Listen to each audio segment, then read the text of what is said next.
Hello and welcome to the Kopala TV main news. And now for today's headlines.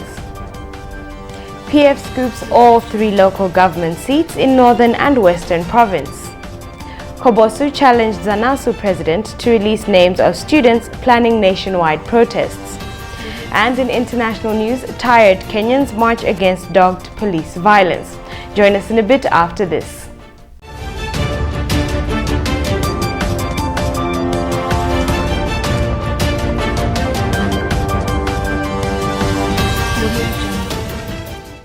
To present the Kopala TV main news, my name is Wabwila Musongole. The ruling Patriotic Front PF has scooped all 3 seats in both Northern and Western Province. Elected councillor for Imalio Ward in Mongu District, Musole Kamocha, got 615 votes, seconded by the opposition UPND Simasiku Poiche, who got 494, while Narab's candidate got 111. In Nakote Ward, PF got 727 votes, followed by UPND with 409 votes, while in Chilui, the PF's Wilson Kunda got 854 votes, and Evans Ngosa of the UPND got 446 votes. The Zambian DNA has congratulated the ruling Patriotic Front for scooping all 3 local government seats in Nakato and Imalio Ward in Nalikwanda and Bulilo Ward in Chilubi constituency. Zambian DNA has also praised all the political parties that participated in the just-ended by-elections for conducting peaceful campaigns and urged the newly elected councillors to get down to work and deliver on their campaign promises. The Copperbelt University CBU Students' Union Cabinet has challenged Zambian National Student Council President Mishek Kakonka to release the names of the said student leaders as proof of the statement in which he said ZANASU has kept track of institutions and individuals who have been engaging students to participate in countrywide protests. Kobosu has strongly distanced itself from the statement made by the ZANASU president, Mr. Kakonka, where he called for the removal of the Higher Education Minister, Dr. Brian Mushimba, for supposedly recruiting students to carry out protests nationwide. Kobosu President Lawrence Kasonde said this in a statement made available to Kopala TV. Mr. Kasonde said the union has found the allegations being labeled against the Minister of Higher Education to be baseless, highly defective of students' interests, and extremely unfactual.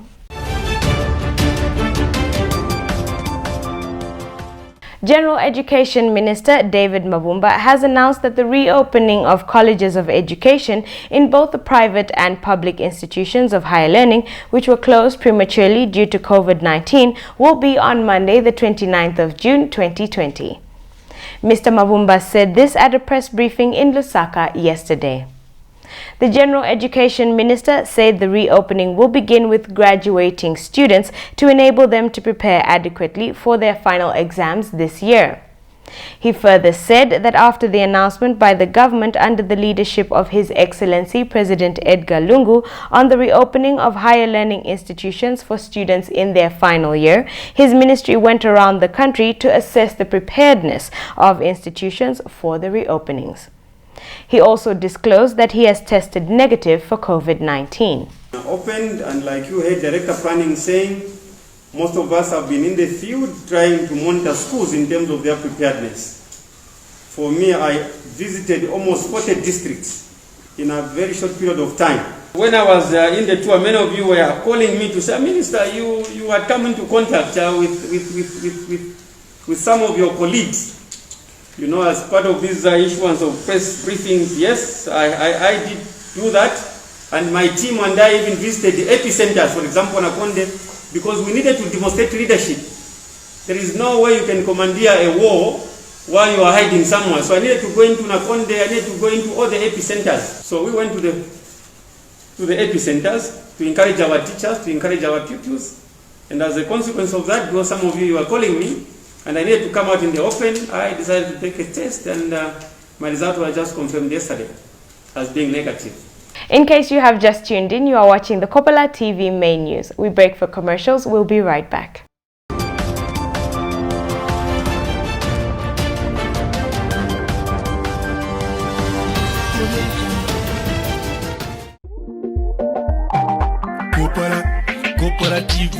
Kopala ya buena mumwesu Kopala.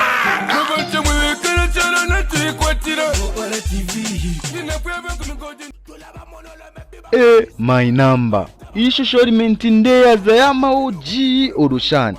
Kopala TV. Yama oji. Imuntu wandi Yesu. Fwebene by fwebene. Fwebene. Naidede kalasti. Iyako Kopala futi yaba Kopala.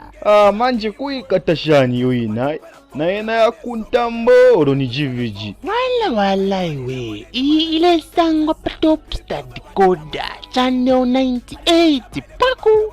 Ninshi yatuvela. Puta mensa ninshi yalila ni efidimbwe. Kule izimoli la femunjazi. So yuri landati Kopala TV tayawanga ya boiling channel wako watu wachila tamba fe wino. Kwangwa filamba fyambo kupona. Uruwa mfotoro. Bantu ifuma channel wefingi fyamo pura fi. Alula iwe. Kopala TV ni Kopala futi eile kuchalo. No shali mokuba molasti. Elo ile sansa Kopala yonse my number. Ukwambila pepa my number pandola lwansha. Kito paketi ke mufurila mufuken. Chingola pa chingo begi na chidila iwe. Ni Kopala TV eiliko. Muntu wanja pakushongora fika top star we tatande tambela pofi Kopala TV. Pachani 98 pakude konkana ne charo bumper to bamba. Ni pate after pate. Wo, pate after pate. Wo. Kopala TV OG. Yeah. Kopala TV, available on Topstar Channel 98. Kopala TV, entertainment just for you. Looking for an opportunity to grow your business? Well, Kopala TV has good news for all small-scale businesses. You can now advertise on Kopala TV's Makwebo. Bonseba na mayo na bashtata. Iseni mulangishe amakwebo yenu pamutengo uachepa nga 100 kwacha. Yes, you heard right. For as low as 100 kwacha, your business will get its peak. Whatever the business, we will advertise. All you need to do is send a text of what your business offers, indicating the name, location, and contact details to the number below. Payment for the advertising spot can be made through MTN mobile money on the number down below. Makwebo, make your business known. One Zambia, one nation. Zambia chalo chesu. Stop political violence. I am Zambian. I am against political violence. I am Zambian, and I say disarm all cadres now. It's not one Zambia if we kill each other. Stop the violence. It's not good killing one another as Zambians. Stop the violence. Let's keep the peace in our streets. Let's work to stay one Zambia. It's not one Zambia if we kill each other. Stop the violence. Ndimwina Zambia. Lekeni kulwa pamulandu ama politics.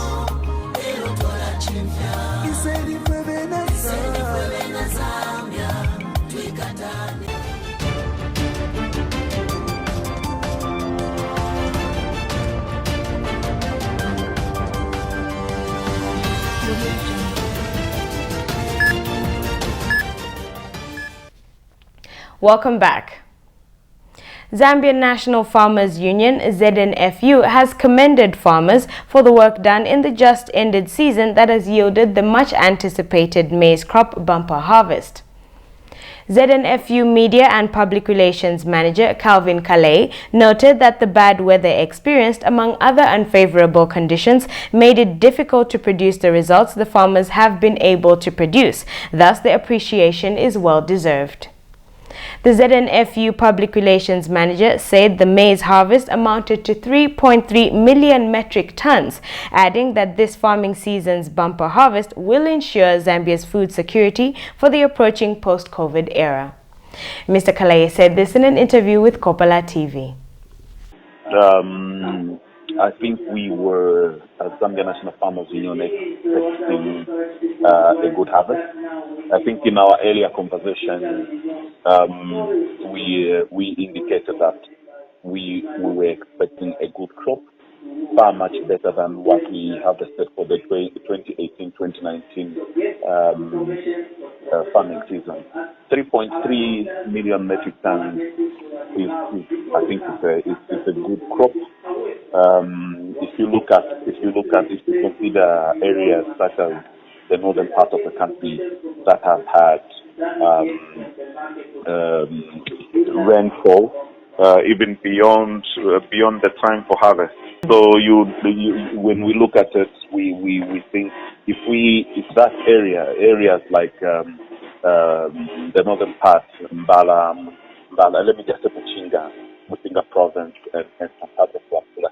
If we had stable rains and if the rains had subsided in time, we're actually going to do much more than the 3.3 million metric tons that we expected to produce as a country. The Zambia Conference of Catholic Bishops, ZCCB, has called for the immediate withdrawal of Bill number 10 of 2019 from the floor of the House. ZCCB President Lieutenant Reverend George Lungu said this in a statement made available to Kopala TV. Reverend Lungu said that ZCCB has observed that the process that was undertaken lacked genuine consensus and has become a source of division in the country. Reverend Lungu says that instead of bringing Zambians together for a common cause, the bill has further polarized them. You are still watching the Kopala TV main news. Stay tuned, we'll be right back.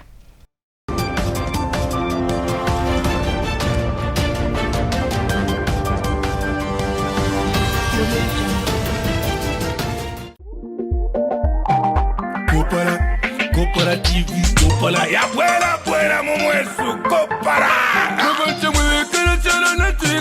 Kopala TV. My number. Ishusho limentindeya za yama oji orushani. Kopala TV. Yama oji. Imuntu wandi Yesu. Fwebene by fwebene. Fwebene. I did the kalasti. Yako Kopala futi yaba Kopala. Manje kuikatashani yoina. Na ena ya kuntambo oro ni jiviji. Wala iwe. Ile sango patopsta decoder. Channel 98 paku. Ninshi yatubira. Puta menso ninshi yalila ni efizimbwi. Kule izimuli la femunjazi. So yuri landati Kopala TV tayawanga yama boiling channel wako watu wachila tamba fe wino. Kwangwa filamba fyambo kupona. Uruwa mfotoro. Bantu ifuma channel wefingi fyamo pura fi. Alula iwe. Kopala TV ni Kopala futhi kuchalo. No shali mokuba molasti. Elo ile sansa Kopala yonse my number. Ukwambila pepe my number pandula lwansha. Kito paketi ke mufudila mufuken. Chingola pa chingo begi na chidila iwe. Ni Kopala TV liko. Muntu wanja pakushongora pfeka top star wetata ndetambera pofi Kopala TV pachani 98 pakude konkana ne charo bumper to bamba ni pate after pate wo pate after pate wo Kopala TV OG Kopala TV available on Topstar channel 98. Kopala TV, entertainment just for you. Looking for an opportunity to grow your business? Well, Kopala TV has good news for all small-scale businesses. You can now advertise on Kopala TV's Makwebo. Bonseba na mayo na bashtata. Iseni mulangishe amakwebo yenu pamutengo uachepa nga 100 kwacha. Yes, you heard right. For as low as 100 kwacha, your business will get its peak. Whatever the business, we will advertise.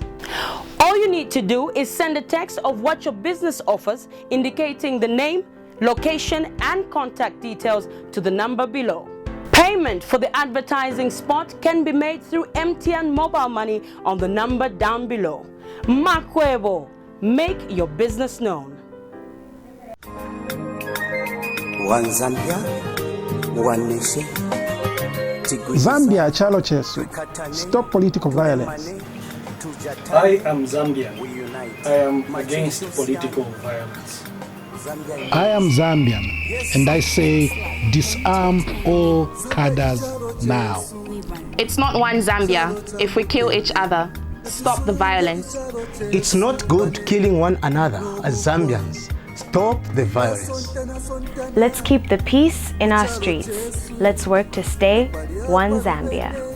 It's not one Zambia if we kill each other. Stop the violence. Ndimwina Zambia, lekeni ukulwa pamulandu wa politics.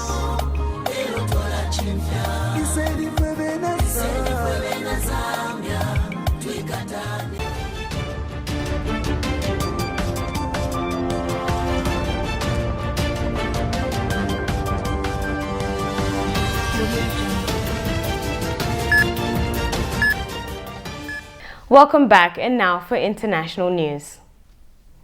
Dozens in Kenya's capital of Nairobi held peaceful demonstrations on Monday against police brutality. Marching through the Mathare slums, the demonstrators demanded justice for the victims of extrajudicial killings. According to Kenya's Independent Policing Oversight Authority, at least 15 people have been killed by the police since authorities imposed a coronavirus curfew in late March. We monitored African News for this story. Dozens of protesters in Kenya's capital Nairobi held peaceful demonstrations on Monday against police brutality. Marching through Mathare slums, the demonstrators demanded justice for the victims of extrajudicial killings. According to Kenya's Independent Policing Oversight Authority, at least 15 people have been killed by the police since authorities imposed a coronavirus curfew in late March. I think it's important to stand in solidarity with victims of police brutality, both locally and globally. It's atrocious. We can't have a peaceful, prosperous existence with the police state, period. We are sick and tired of the police brutality. We want justice for everyone, regardless whether in Kenya, all over the world, LGBT, anybody, Black Lives Matter. We just want justice. There's no need of violence. Nobody needs to be killed. Nobody needs to be beaten. All you can do is peace.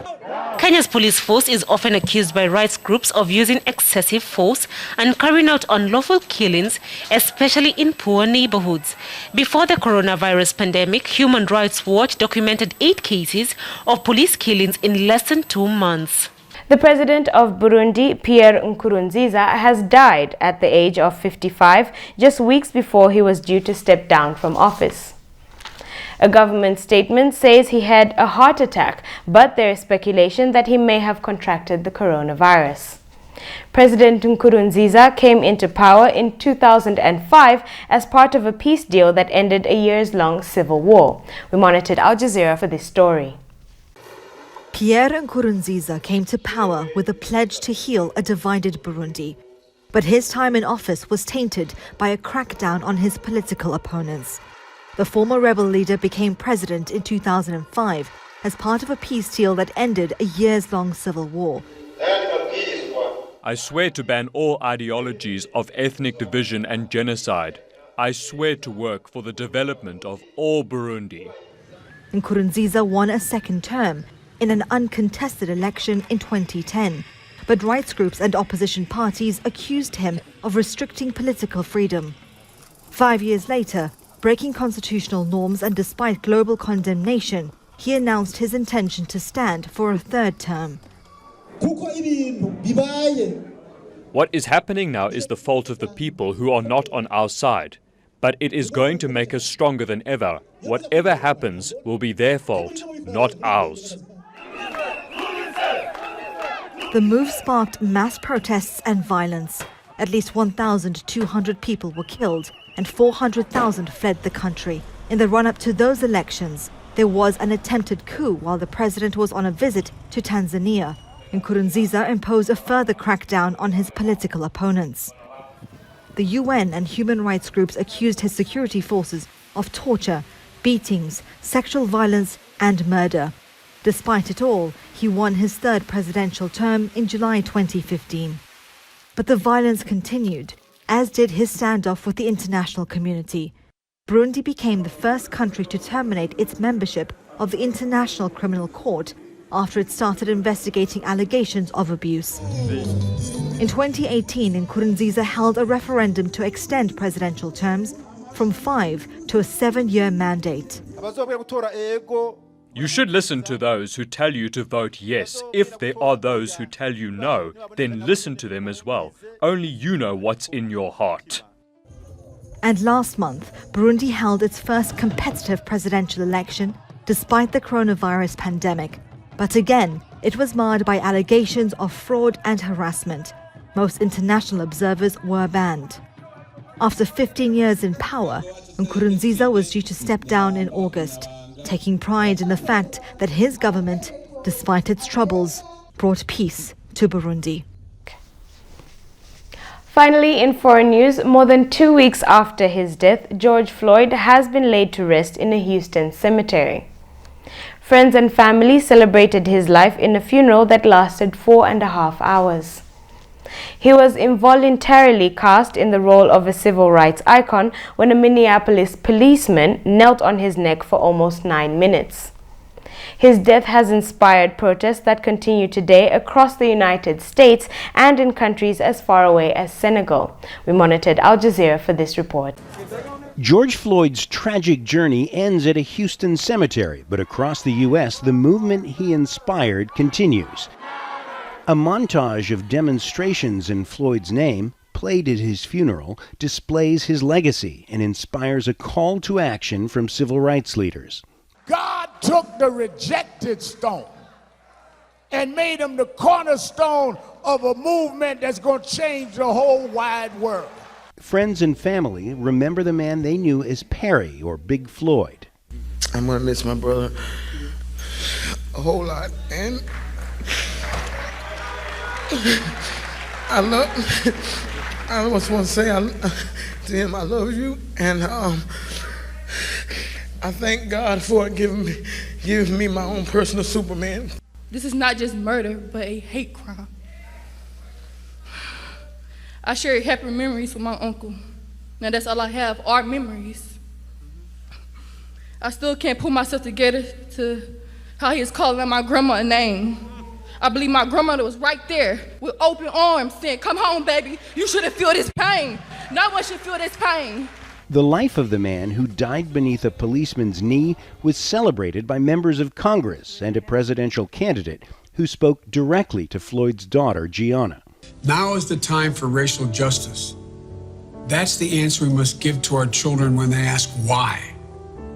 Because when there is justice for George Floyd, we will truly be on our way to racial justice in America. And then, as you said, Gianna, your daddy will have changed the world. That item ends the Kopala TV main news for today, but before we go, we recap on our headlining stories. PF scoops all 3 local government seats in Northern and Western Province. Kobosu challenged Zanasu president to release names of students planning nationwide protests. And in international news, tired Kenyans march against dogged police violence. Thank you for watching the Kopala TV main news. My name is Wabwila Musongole, and pleasant viewing.